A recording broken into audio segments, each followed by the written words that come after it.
Praise the Lord. நாள் 232, August 20க்கான வேத பகுதி எரேமியா 7ஆம் அதிகாரம் முதல் 9ஆம் அதிகாரம் வரை. அதிகாரம் 7. கர்த்தரால் எரேமியாவுக்கு உண்டான வசனம். நீ கர்த்தருடைய ஆலயத்தின் வாசலிலே நின்று அங்கே கூறி சொல்ல வேண்டிய வசனம் என்னவென்றால், கர்த்தரை பணிந்து கொள்ள இந்த வாசல்களுக்குள்ளே பிரவேசிக்கிற யூத ஜனங்களாகிய நீங்கள் எல்லாரும் கர்த்தருடைய வார்த்தையை கேளுங்கள்.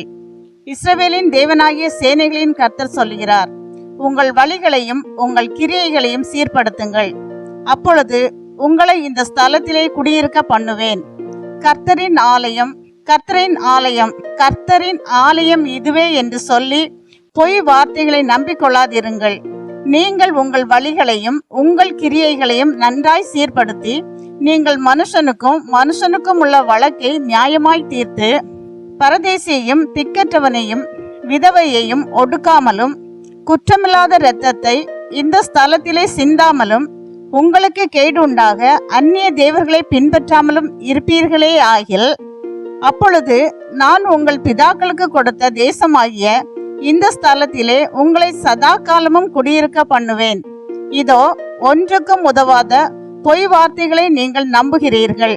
நீங்கள் திருடி, கொலை செய்து, விபச்சாரம் பண்ணி, பொய்யானையிட்டு, பாகாலுக்கு தூபம் காட்டி, நீங்கள் அறியாத அந்நிய தேவர்களை பின்பற்றி பிற்பாடு வந்து என் நாமம் தரிக்கப்பட்ட இந்த ஆலயத்திலே எனக்கு முன்பாக நின்று இந்த அருவருப்புகளை எல்லாம் செய்வதற்காக விடுதலை பெற்றிருக்கிறோம் என்று சொல்வீர்களோ? என் நாமம் தரிக்கப்பட்ட இந்த ஆலயம் உங்கள் பார்வைக்கு கள்ளர் குகையாயிற்றோ? இதோ, நானும் இதை கண்டேன் என்று கர்த்தர் சொல்கிறார். நான் முந்தி என் நாமம் விளங்க பண்ணின சீலோவில் உள்ள என் ஸ்தலத்துக்கு நீங்கள் போய் இஸ்ரவேல் ஜனத்தினுடைய பொல்லாப்பின் நிமித்தம் நான் அதற்கு செய்ததை பாருங்கள். நீங்கள் இந்த கிரியைகளை எல்லாம் செய்தீர்கள். நான் உங்களுக்கு ஏற்கனவே சொல்லி வந்திருந்தோம், நீங்கள் கேளாமலும் நான் உங்களை கூப்பிட்டும் நீங்கள் உத்தரவு கொடாமலும் போனபடியினால் என் நாமம் தரிக்கப்பட்டதும் நீங்கள் நம்பிக்கை கொண்டிருக்கிறதுமான இந்த ஆலயத்துக்கும் உங்களுக்கும் உங்கள் பிதாக்களுக்கும் நான் கொடுத்த ஸ்தலத்துக்கும் நான் சீலோவுக்கு செய்தது போல செய்வேன். நான் உங்களுடைய எல்லா சகோதரருமாகிய எப்ராஹிம் சந்ததி அனைத்தையும் தள்ளி போட்டது போல உங்களையும் என் முகத்தை விட்டு தள்ளி போடுவேன் என்று கர்த்தர் சொல்கிறார். நீ இந்த ஜனத்துக்காக விண்ணப்பம் செய்ய வேண்டாம், அவர்களுக்காக மன்றாடவும் கெஞ்சவும் வேண்டாம், என்னிடத்தில் அவர்களுக்காக பரிந்து பேசவும் வேண்டாம். நான் உங்களுக்கு செவி கொடுப்பதில்லை. யூதாவின் பட்டணங்களிலும் எருசலேமின் வீதிகளிலும் அவர்கள் செய்கிறதை நீ காணவில்லையா? எனக்கு மனமடி உண்டாக அந்நிய தேவர்களுக்கு வான பலிகளை வார்க்கிறார்கள். அவர்கள் வானராக்கினிக்கு பணியாரங்களை சுடும்படி பிள்ளைகள் விறகு பொறுக்குகிறார்கள், பிதாக்கள் நெருப்பு மூட்டுகிறார்கள், ஸ்திரீகள் மாப்பிசைகிறார்கள். அவர்கள் எனக்கா மனமடி உண்டாக்குகிறார்கள்? தங்கள் முகங்கள் வெட்கத்துக்குட்படும்படி அவர்கள் தங்களுக்கே அல்லவோ மனமுடி உண்டாக்குகிறார்கள் என்று கர்த்தர் சொல்கிறார்.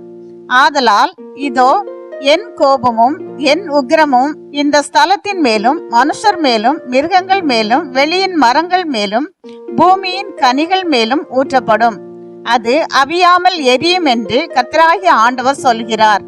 இஸ்ரவேலின் தேவனாகிய சேனைகளின் கர்த்தர் சொல்லுகிறதென்னவென்றால், உங்கள் தகன பலிகளை மற்ற பலிகளோடும் கூட்டி இறைச்சியை சாப்பிடுங்கள்.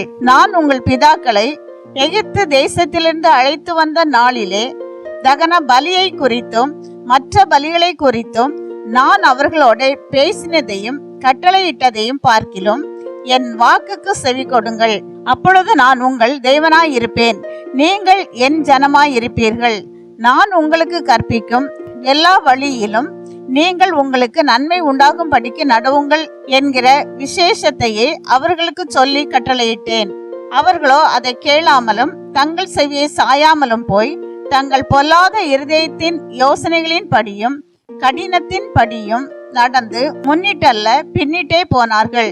உங்கள் பிதாக்கள் எகிப்து தேசத்திலிருந்து புறப்பட்ட நாள் முதல் இந்நாள் மட்டும் நான் தீர்க்கதரிசிகளாகிய என் ஊழியக்காரரை எல்லாம் தினம் உங்களண்டைக்கு ஏற்கனவே அனுப்பி கொண்டிருந்தேன். ஆனாலும் அவர்கள் என் சொல்லை கேளாமலும் தங்கள் செவியை சாயாமலும் போய் தங்கள் கழுத்தை கடினப்படுத்தி தங்கள் பிதாக்களை பார்க்கிலும் அதிக பொல்லாப்பு செய்தார்கள். நீ இந்த வார்த்தைகளை எல்லாம் அவர்களுக்கு சொன்னாலும் அவர்கள் உனக்கு செவி கொடுக்க மாட்டார்கள். நீ அவர்களை நோக்கி கூப்பிட்டாலும் அவர்கள் உனக்கு மறு உத்தரவு கொடுக்க மாட்டார்கள். ஆகையால் தங்கள் தேவனாகிய கர்த்தருடைய சத்தத்தை கேளாமலும் புத்தியை ஏற்றுக்கொள்ளாமலும் இருக்கிற ஜாதி இதுதான் என்றும், சத்தியம் அழிந்து அது அவர்கள் வாயிலிருந்து அற்று போனதென்றும் அவர்களுக்கு சொல். நீ உன் தலைமயிரை சிரைத்து எரிந்துவிட்டு உயர்தலங்களிலே புலம்பிக் கொண்டிரு. கர்த்தர் தமது சினத்துக்கு ஏதுவான சந்ததியை வெறுத்து நெகிழவிட்டார். யூதா புத்திரர் என் பார்வைக்கு பொல்லாப்பானதை செய்தார்கள் என்று கர்த்தர் சொல்கிறார். என் நாமம் தரித்திருக்கிற ஆலயத்தை தீட்டுப்படுத்த தங்கள் அருவருப்புகளை அதிலே வைத்தார்கள். தங்கள் குமாரரையும் தங்கள் குமாரத்திகளையும் அக்கினியிலே தகனிக்கிறதற்காக அவர்கள் இன்னும் குமாரனின் பள்ளத்தாக்கில் உள்ள தோப்பேத்தின் மேடைகளை கட்டினார்கள். அதை நான் கட்டளையிடவும் இல்லை, அது என் மனதில் தோன்றவும் இல்லை.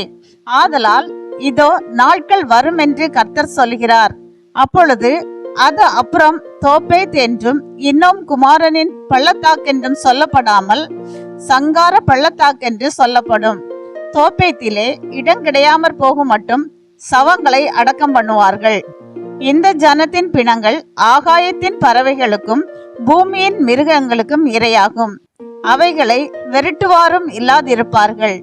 நான் யூதாவின் பட்டணங்களிலும் எருசலேமின் வீதிகளிலும் களிப்பின் சத்தத்தையும் மகிழ்ச்சியின் சத்தத்தையும் மணவாளனின் சத்தத்தையும் மணவாட்டியின் சத்தத்தையும் ஓய பண்ணுவேன். தேசம் பாழாகும். அதிகாரம் 8. அக்காலத்திலே யூதாவினுடைய ராஜாக்களின் எலும்புகளையும் அவர்களுடைய பிரபுக்களின் எலும்புகளையும் ஆசாரியர்களின் எலும்புகளையும் தீர்க்கதரிசிகளின் எலும்புகளையும் எருசலேமுடைய குடிகளின் எலும்புகளையும் அவர்களுடைய பிரேத குழிகளிலிருந்து எடுத்து அவர்கள் நேசித்ததும் சேவித்ததும் பின்பற்றினதும் நாடினதும் பணிந்து கொண்டதுமாயிருந்த சூரியனுக்கும் சந்திரனுக்கும் வானத்தின் சர்வ சேனைக்கும் முன்பாக அவைகளை பரப்பி வைப்பார்கள் என்று கர்த்தர் சொல்கிறார். அவைகள் வாரி அடக்கம் பண்ணப்படாமல் பூமியின் மேல் ஏறுவாகும். இந்த துஷ்ட வம்சத்தில் மீதியாயிருந்து என்னால் எல்லா இடங்களிலும் துரத்திவிடப்பட்டு மீந்திருக்கிற யாவருக்கும் ஜீவனை பார்க்கிலும் மரணமே விருப்பமாய் இருக்கும் என்று சேனைகளின் கர்த்தர் சொல்லுகிறார். நீ அவர்களை நோக்கி, விழுந்தவர்கள் எழுந்திருக்கிறதில்லையோ, வழி தப்பி போனவர்கள் திரும்புகிறதில்லையோ? ஆனாலும் எருசலேமியராகிய இந்த ஜனம் என்றைக்கும் வழி தப்பி போகிறதென்ன? கபடத்தை உறுதியாய் பிடித்திருக்கிறார்கள், திரும்ப மாட்டோம் என்கிறார்கள். நான் கவனித்து கேட்டேன், அவர்கள் யதார்த்தம் பேசவில்லை. என்ன செய்தேன் என்று சொல்லி தன் பொல்லாப்பின் நிமித்தம் மனஸ்தாபப்படுகிறவன் ஒருவனும் இல்லை. யுத்தத்துக்குள் பாய்கிற குதிரையை போல அவரவர் வேகமாய் ஓடி போனார்கள். ஆகாயத்தில் உள்ள நாரை முதலாய் தன் வேளையை அறியும். காட்டுப்புறாவும் கொக்கும் தகிவிலான் குருவியும் தாங்கள் வரத்தக்க காலத்தை அறியும். என் ஜனங்களோ கர்த்தரின் நியாயத்தை அறியார்கள் என்று கர்த்தர் உரைக்கிறார் என்று சொல். நாங்கள் ஞானிகள் என்றும் கர்த்தருடைய வேதம் எங்களிடத்தில் இருக்கிறதென்றும் நீங்கள் சொல்லுகிறதெப்படி? மெய்யாகவே இதோ வேதபாரகரின் கள்ள எழுத்தாணி அதை அபத்தமாக்குகிறது.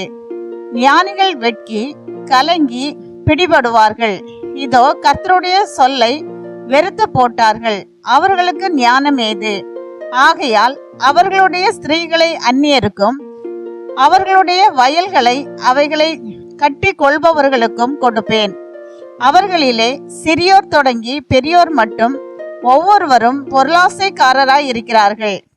தீர்க்கதரிசிகள் தொடங்கி ஆசாரியர்கள் மட்டும் ஒவ்வொருவரும் பொய்யராய் இருந்து சமாதானம் இல்லாதிருந்தும் சமாதானம் சமாதானம் என்று சொல்லி என் ஜனமாகிய குமாரத்தின் காயங்களை மேற்பூச்சாய் குணமாக்குகிறார்கள். தாங்கள் அருவருப்பானதை செய்ததின் நிமித்தம் வெட்கப்படுகிறார்களா? பரிசேதம் வெட்கப்படார்கள், நாணவும் அறியார்கள். ஆகையால் விழுகிறவர்களுக்குள்ளே விழுவார்கள். நான் அவர்களை விசாரிக்கும் காலத்திலே இடருண்டு போவார்கள் என்று கர்த்தர் சொல்லுகிறார். அவர்களை முற்றிலும் அழித்து போடுவேன் என்று கர்த்தர் சொல்லுகிறார். திராட்சை செடியிலே குலைகள் இராது, அத்தி மரத்திலே பழங்கள் இராது, இலையும் உதிரும். நான் அவர்களுக்கு கொடுத்தது அவர்களை விட்டு தாண்டி போகும் என்று சொல். நாம் சும்மா இருப்பானேன்? கூடி வாருங்கள், நாம் அரணான பட்டணங்களுக்குள் பிரவேசித்து அங்கே சங்காரமாவோம். நாம் கர்த்தருக்கு விரோதமாய் பாவம் செய்தபடியால் நம்முடைய தேவனாகிய கர்த்தர் நம்மை சங்காரம் பண்ணி நமக்கு பிச்சு கலந்த தண்ணீரை குடிக்க கொடுக்கிறார். சமாதானத்துக்கு காத்திருந்தோம், பிரயோஜனம் இல்லை. ஆரோக்கிய காலத்துக்கு காத்திருந்தோம், இதோ ஆபத்து. தானிலிருந்து அவர்களுடைய குதிரைகளின் மூச்செறிதல் கேட்கப்படுகிறது. அவர்களுடைய பலத்த அஸ்வங்கள் கனைக்கிற சத்தத்தினால் தேசமெல்லாம் அதிருகிறது. அவர்கள் வந்து தேசத்தையும் அதில் உள்ளவைகளையும் பட்டணத்தையும் அதன் குடிகளையும் பட்சிப்பார்கள். மெய்யாய் இதோ தடை கட்டப்படாத சர்ப்பங்களையும் கட்டுவிரியன்களையும் உங்களுக்குள் அனுப்புகிறேன், அவைகள் உங்களை கடிக்கும் என்று கர்த்தர் சொல்கிறார். நான் சஞ்சலத்தில் ஆறுதலடைய பார்த்தும் என் இருதயம் பலட்சியமாய் இருக்கிறது. இதோ சியோனில் கர்த்தர் இல்லையோ, அதில் ராஜா இல்லையோ என்று என் ஜனமாகிய குமாரத்தி தூர தேசத்திலிருந்து கூப்பிடும் சத்தம் கேட்கப்படுகிறது. ஆனால் அவர்கள் தங்கள் சுரூபங்களினாலும் அந்நியரின் மாயைகளினாலும் எனக்கு கோபம் உண்டாக்கினது என்ன என்கிறார். அற்பு காலம் சென்றது, கோடைக்காலமும் முடிந்தது, நாமோ ரட்சிக்கப்படவில்லை. என் ஜனமாகிய குமாரத்தியின் காயங்களினால் நானும் காயப்பட்டேன், கருத்திருக்கிறேன். திகைப்பு என்னை பிடித்தது. கிளையாத்திலே பிசின் தைலம் இல்லையோ, ரண வைத்தியனும் அங்கே இல்லையோ? பின்ன ஏன் என் ஜனமாகிய குமாரத்தி சொஸ்தம் அடையாமற் போனாள்? அதிகாரம் 9. ஆ, என் தலை தண்ணீரும் என் கண்கள் கண்ணீரூற்றுமானால் நலமாயிருக்கும். அப்பொழுது என் ஜனமாகிய குமாரத்தி கொலையுண்ண கொடுத்தவர்கள் நிமித்தம் நான் இரவும் பகலும் அழுவேன். ஆ, வனாந்தரத்தில் வழிபோக்கரின் தாவரம் எனக்கு இருந்தால் நலமாயிருக்கும். அப்பொழுது நான் என் ஜனத்தை விட்டு அவர்களிடத்தில் இராதபடிக்கு போய்விடுவேன். அவர்கள் எல்லாரும் விபச்சாரரும் துரோகிகளின் கூட்டமுமாயிருக்கிறார்கள். அவர்கள் பொய்யை பிரயோகிக்க தங்கள் நாவாகிய வில்லை வளைக்கிறார்கள். அவர்கள் இந்த தேசத்திலே பலத்து கொள்வது சத்தியத்துக்காக அல்ல, பொல்லாப்பிலிருந்து பொல்லாப்புக்கு நடந்தேறுகிறார்கள். என்னையோ அறியாதிருக்கிறார்கள் என்று கர்த்தர் சொல்லுகிறார். நீங்கள் அவனவன் தன் தன் சிநேகிதனுக்கு எச்சரிக்கையாயிருங்கள். எந்த சகோதரனையும் நம்பாதிருங்கள். எந்த சகோதரனும் மோசம் பண்ணுகிறான், எந்த சிநேகிதனும் தூற்றி திரிகிறான். அவர்கள் மெய்யை பேசாமல் ஒவ்வொருவரும் தமக்கு அடுத்தவனை ஏய்க்கிறார்கள். பொய்யை பேச தங்கள் நாவை பழக்குகிறார்கள். அக்கிரமம் செய்ய உழைக்கிறார்கள். கபடத்தின் நடுவிலே குடியிருக்கிறாய். கபடத்தின் நிமித்தம் அவர்கள் என்னை அறிய மாட்டோம் என்கிறார்கள் என்று கர்த்தர் சொல்லுகிறார். ஆகையால் இதோ நான் அவர்களை உருக்கி அவர்களை புடமிடுவேன் என்று சேனைகளின் கர்த்தர் சொல்லுகிறார். என் ஜனமாகிய குமாரத்தியை வேறெந்த பிரகாரமாக நடத்துவேன்? அவர்கள் நாவு கூர்மையாக்கப்பட்ட அம்பு, அது கபடம் பேசுகிறது. அவனவன் தன் தன் அயலானோடு தன் தன் வாயினாலே சமாதானமாய் பேசுகிறான், ஆனாலும் தன் உள்ளத்திலே அவனுக்கு பதிவிடை வைக்கிறான். இவைகளின் நிமித்தம் அவர்களை விசாரியாதிருப்பேனோ? இப்படிப்பட்ட ஜாதிக்கு என் ஆத்துமா நீதியை சரி கட்டாது இருக்குமோ என்று கர்த்தர் சொல்லுகிறார். மலைகளுக்காக அழுது துக்கம் கொண்டாடுவேன், வனாந்தர தாபரங்களுக்காக புலம்புவேன்.